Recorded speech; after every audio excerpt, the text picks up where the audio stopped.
Hello everybody, welcome back. As I mentioned in the previous video, over the 4th Gen 6.7, I had a 5.9 that came in for a rod knock. Well, it is apart. And I didn't have time to record it while I was tearing it apart, just because, I mean, when I'm in the mode going, I can't be stopped. So that is apart. One thing I really like to point out is if you just look at how black everything is, this guy, what he claims is he ran Rotility 4 1540, which is conventional oil, and he changed oil every 30,000 miles. So his truck has 274,000 miles on it. He did not own the truck its entire lifetime. He's only had it for, give or take, a couple years. So, and he does use it a lot, so I don't really know exactly how many miles a year he puts on or whatnot. But here it is. So we got it apart. Yeah, I was initially betting on that maybe, because as these 06 engines are famous for, is that these bolts will actually stretch and back out of the cap, causing the rod to come loose and eventually fly into the block if it isn't caught in time. And that's what I was betting on, and well, I was wrong. Of course, I kind of had my disbelief once I, pulled the valve cover off and saw how dirty everything was. Just, oil was just absolutely disgusting. And yeah, it's a diesel, yada, yada, yada. But at the same time, I mean, I have engines. The last 06 engine that I rebuilt probably 3 months ago, he ran Lucas 1540, which is what I recommend. Full synthetic, and the engine was clean as a whistle. And the reason why his got rebuilt because he broke a piston ring, and he decided that he wanted to go ahead and rebuild it while we were there. But this is not that case. So this truck actually has spun bearing, and here is the spun bearings. This is out of number 6. Look how thin they are, and we'll compare these to a bearing from another one. See the thickness difference? Yeah. So spun number 6, and number 6 rod, surprisingly, is actually really good. There's no scraping. There's a little bit of eating in right here, but it's very, very minor. It's pretty good. Number 5 rod, on the other hand, as you can kind of see, it ate into the rod, the bearing pretty bad. And that's more than like just from scrap metal being put through. It did have a lot of bearing material on the bottom of the oil pan, as well as in the pickup screen. Here's the crank. It's kind of hard to see, but you can see the lining there. I think the deepest gash was 2 thousandths.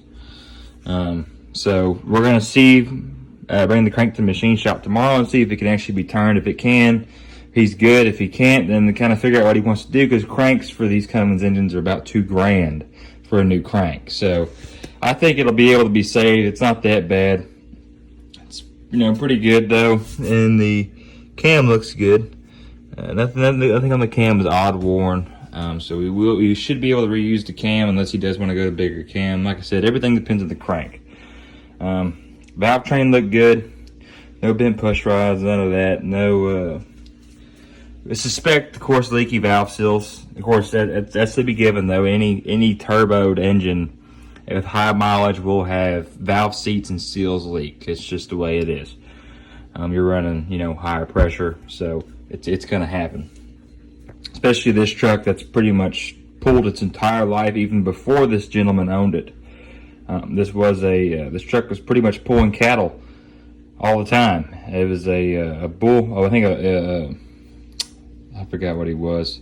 I don't know if they raised bulls or whatever for the rodeos or whatnot, or if he actually was a rodeo clown or whatever, but he always was hauling a cattle trailer with this truck, and then he sold it to this gentleman who now uses it, who pulls a 30-foot enclosed trailer with it. So the truck's always worked pretty much its entire life.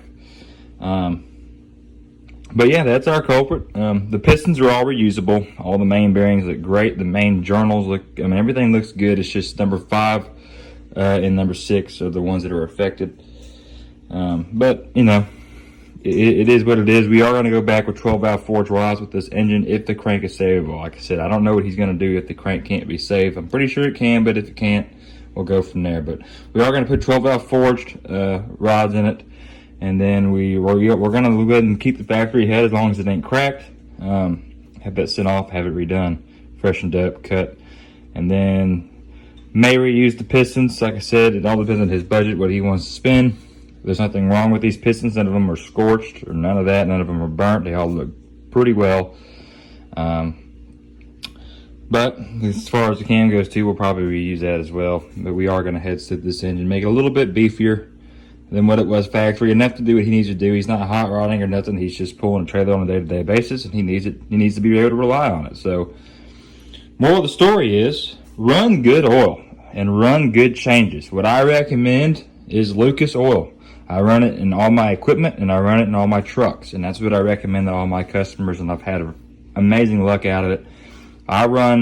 Personally, I run the 1540 full synthetic CJ4 API rating. Part number is 10299 at O'Reilly's. You can get it ordered in. It's about $30 a gallon. I run 10,000 mile changes, and I run a Wix XP oil filter. For the Cummins, the part number is 57620 XP. That's the combo I go. You can run a Mopar filter, that's fine. Anything but Fram really is pretty much good, or really K&N. I don't really see the difference in K&N. You're just paying for the brand more or less. The oil filter Wix has always done me good, and or Mopar filters. But yeah, run good oil, because at the end of the day, this whole thing here could have been prevented with proper maintenance. If he would have changed oil, even running conventional, which I don't like running conventional, but even if he did run conventional, and I'm not trying to bash conventional oil like, oh, you're an idiot if you run conventional. It's not what I'm saying. What I'm saying is that synthetic is by far, with the engineering we have now, with today's technology and the way engines are designed, synthetic's the way to go. But this could have been prevented with better maintenance. It is the key to everything. I mean, you know, we could sit here and bash between Duramax and Powerstroke and Cummins, but at the end of the day, they're all great engines if you maintain them correctly. That is the key. This guy, you know, and I'm not trying to bash him, but he could have saved himself thousands and thousands of dollars if he just would have maintained it better. Now, granted, this could have not just been caused by not changing your oil enough. This could have been caused by running low on oil for a while, because number 6 is on the back side of the journal, so it will suffer from not getting enough oil, not enough lubrication. Now, granted, the valve train will suffer typically the most when you run low on oil, which I didn't see. I don't see valve train wear, so I don't believe it was because of running low on oil, but then again, it could be. I mean, I've seen a lot of strange things, so whatever. But this is pretty much this is a maintenance issue. 270,000 miles, his engine could have made 1,000,000 miles if he would have maintained better. So, take care of your engine, guys. Change your oil. You know, you can bitch about paying more for good oil all you want, but at the end of the day, running better oil and maintaining more often, it will save you thousands of dollars from being in this position with a spun bearing.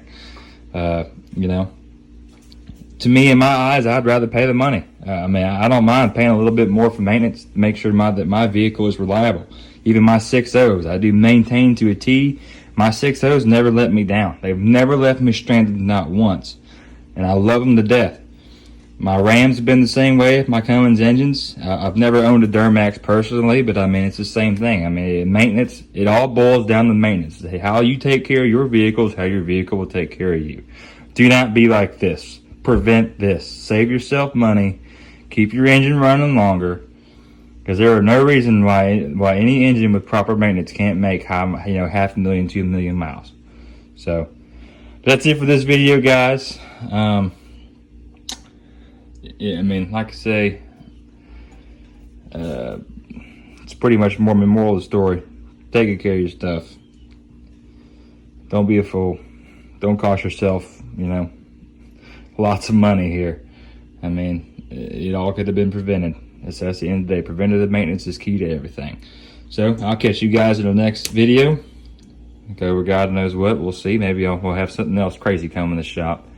So, who knows? Who knows what I'll be working on next. But I'll see you guys later.